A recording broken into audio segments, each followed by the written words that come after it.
piece of advice you take away from this meeting is that connections are really important. And whenever you go to these competitions or whatever, build connections there even if you lose. Like, I really don't care if you lose. The connections there make the most, like, that's what these programs and competitions are for. So what do I mean by that? You guys probably know my team won the Wharton Investment Competition last year, which is great and all, but the one thing I took out of it was the connections I built with some of the teams there. So one of the really interesting teams I met were a couple of guys from the Czech Republic. Now, these guys, they placed third, so obviously, we were better than them. But when they went back home to the country, they got paraded, they got whole celebrations, they got internships at I'm pretty sure the biggest bank in the Czech Republic. They got mentioned on Forbes. These guys are tough. So yesterday they reached out to me with a proposal. They wanted to do a collaboration between their investment. They call it an investment society in the Czech Republic. They wanted to collaborate with us there. So yesterday on Sunday I hopped on a call with all of them, just discussing some of the ideas we had. And right now we came up with the idea of doing a collaborating research project. So I'm still in the works with it right now, but I'm looking for people who want to get, I guess the impact would be if you're doing international research. And the one idea they came up with is that we work on a stock pitch analysis, and they work on a stock pitch analysis, and then we compare like the methods in European countries and in the US, right? Another thing they're working on is that at their internship, they got an offer to manage 10 million euros. I don't know how many dollars that is, but 10 million euros, and they're getting money off of it.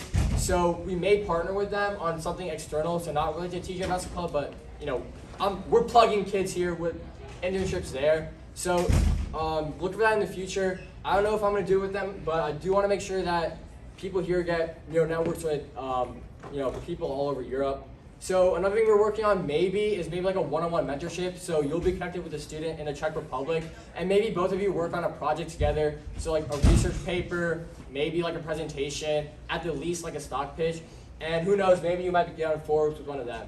So you can search them up. They got third place last year. I don't know who the second place team was. Some kids from Connecticut, so they were casual. But these guys are they're the number ones in Europe, right?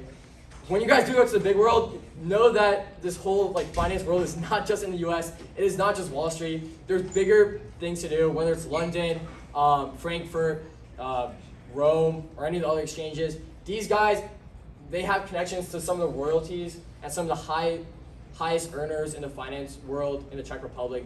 So they're great connections, and I'm happy that they reached out to me. So that's something to keep in track for in the future. If you have any interest in that, just DM me, and I'll put you in the Instagram group chat we got with them. Other than that, today you guys are going to be working on the second part of our top-down analysis, industrial analysis. Now, hopefully, the quality will be better, and the way I hope to achieve a better quality in presentations is next meeting is going to be a workshop meeting where I'm going to go one-on-one with all the presentations along with the other officers to make sure that we're actually putting some good content there, not hot trash. So the way we're going to do that differently is that all the next presentations are solely going to be by yourselves, not with your friends, which means that they're going to be a complete reflection of your own work. And I think depending on who's a good presenter there, or whoever that has the best presentation, maybe the top 3, I'm going to connect you guys with 3 other people from there, and I want you guys working on a collaboration project with these guys from the Czech Republic. So, we're big at TJIC. I'm really big on giving opportunities to you guys. Obviously, this has no use to me. I'm applying to colleges, so this is not for my college apps. It's more just for making sure y'all are tough. Other than that, I'm gonna give it to Faraz and Arhan to talk about it. I'll see y'all next week. And if you have any questions, DM me.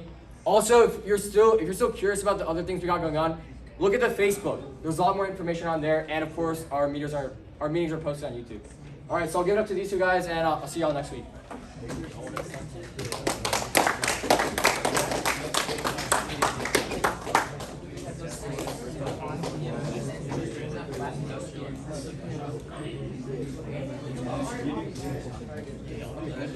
It's in order.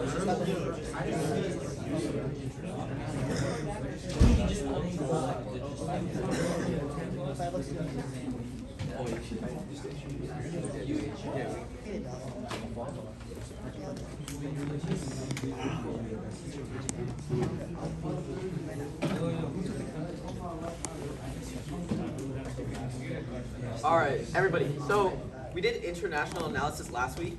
A step below that is industrial analysis. We're going to look at different industries and different sectors. But first, we're going to have a stock talk about what's going on in the market right now. Okay, so here's the stock talk for October 4th.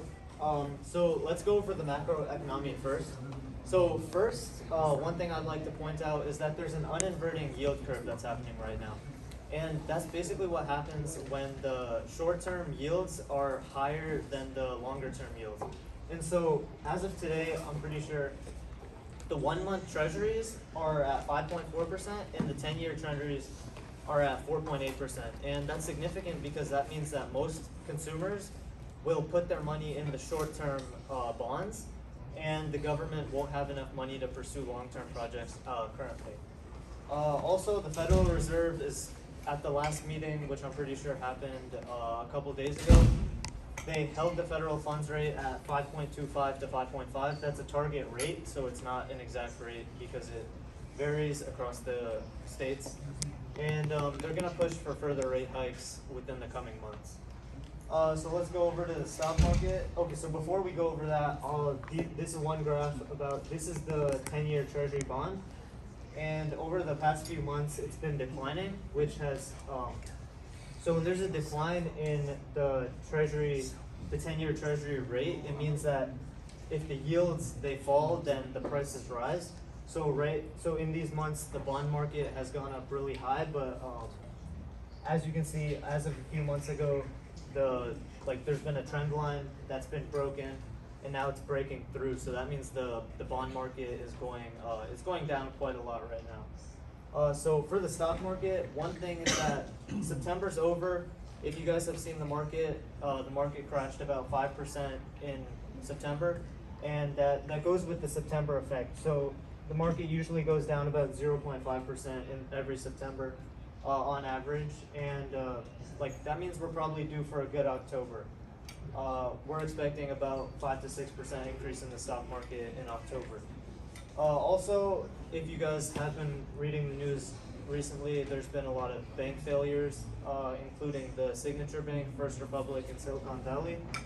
And there's been a lot of uncertainty regarding the treasury rates and interest rates. So that's why so it's causing a lot of uncertainty among the consumers, which could cause them to pull their deposits out of these banks. And lastly, there's been price target hikes on Amazon due to their monopoly on e-commerce, as well as a cut on Google because of their privacy-related issues. And Microsoft, so all three of these companies are facing antitrust allegations.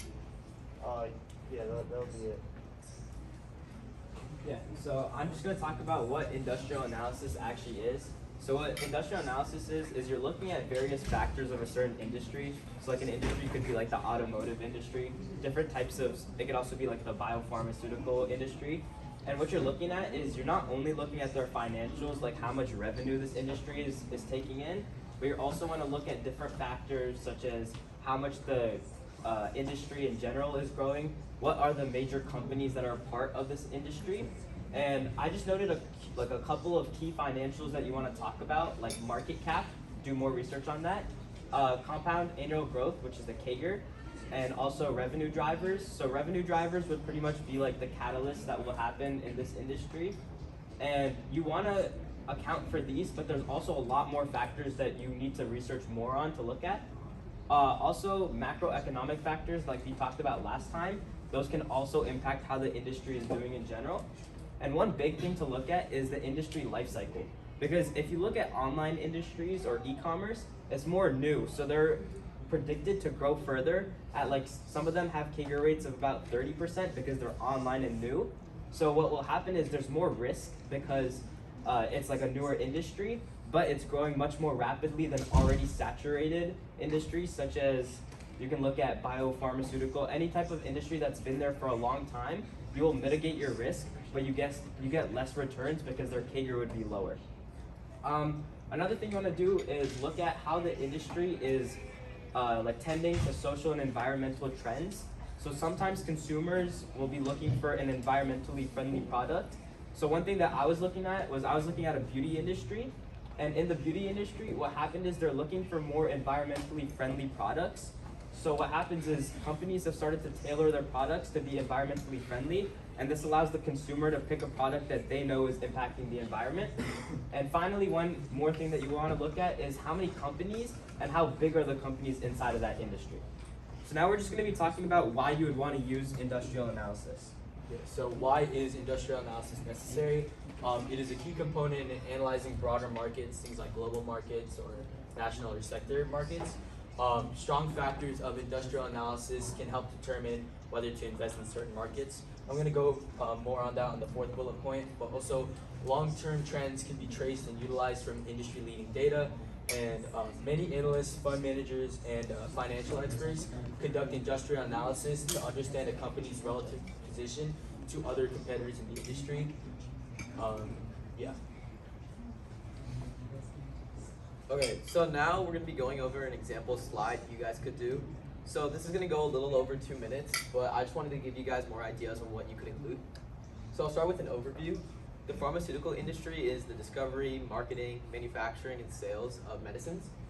The market size right now is 507 billion, and by 2030 it's projected to grow to 1.19 trillion and grow at a CAGR rate of 13%. Major countries that control the pharmaceutical sector include United States, China, and Japan. So over here I listed some of the global market leaders, but I know it's kind of hard to see, but looking at individual geographies, in North America, Johnson & Johnson, Eli Lilly, Pfizer are really prominent. In Europe, AstraZeneca is really big. In Asia, it's Otsuka, Takeda, and Astellas. And then in Australia, it's controlled entirely by CSL, which is created by the government. So I'll be going over some trends and drivers now. First is the increase in over-the-counter drugs. Consumers prefer buying drugs over the counter versus prescriptions because they don't have to make that extra visit to the doctor, and it's easy for them to buy it. Next is the increase in off-patent drugs or generic drugs.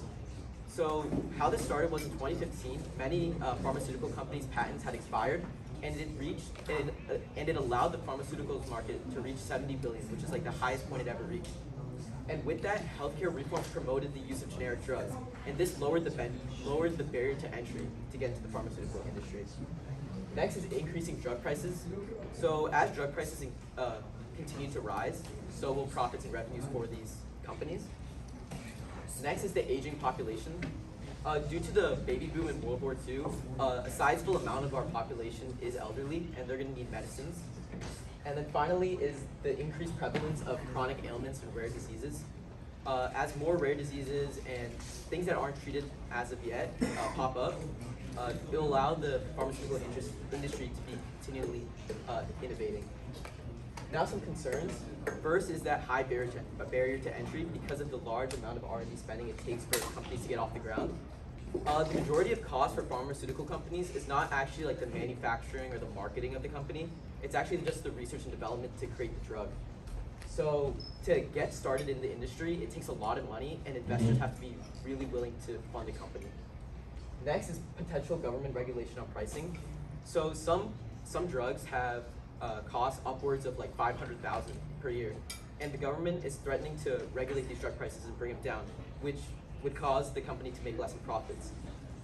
We don't believe this will actually happen, because if the government was to regulate drug prices, it would halt necessary innovation in the industry, because companies would be less inclined to spend money on R&D.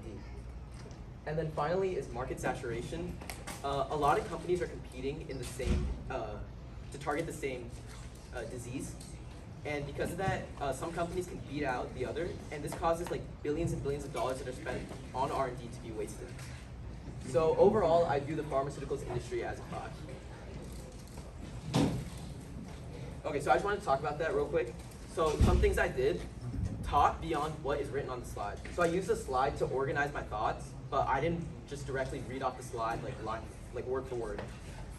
Next, also end off with like a thesis. So I said the pharmaceuticals industry was a buy. Make sure that even if people aren't listening, at the end they're able to know what your overall view on the topic was. So now we're going to be introducing our project.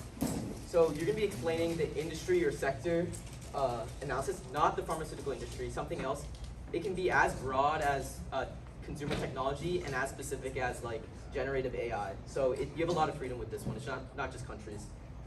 So it's next meeting, which is going to be in 2 weeks. is gonna be a workshop like Ohm mentioned, and you guys are actually gonna present 3 weeks, so 2 meetings after that. Same thing, send the presentation to officialtgic@gmail.com. And this time, no groups of 2, just 1 person per industry. Yeah, and I have a couple notes from last time. So one thing I noticed last time is a lot of you guys just read off your bullets. So I would say, or at least what Orhan did in his example, is he kind of ties in everything together. So he'll explain the stat and then maybe explain why that stat is, or he'll say the why and then say the stat, so he kind of switches it up. And also make sure you guys know the why, because if we asked you what the GDP was and why it is like that, then most of you guys didn't have the answer to the why, so make sure you guys also research the why. Yeah. All right, so when you guys have an industry you want to present or sector, come up to us. We'll write it in. All right, you guys can start working.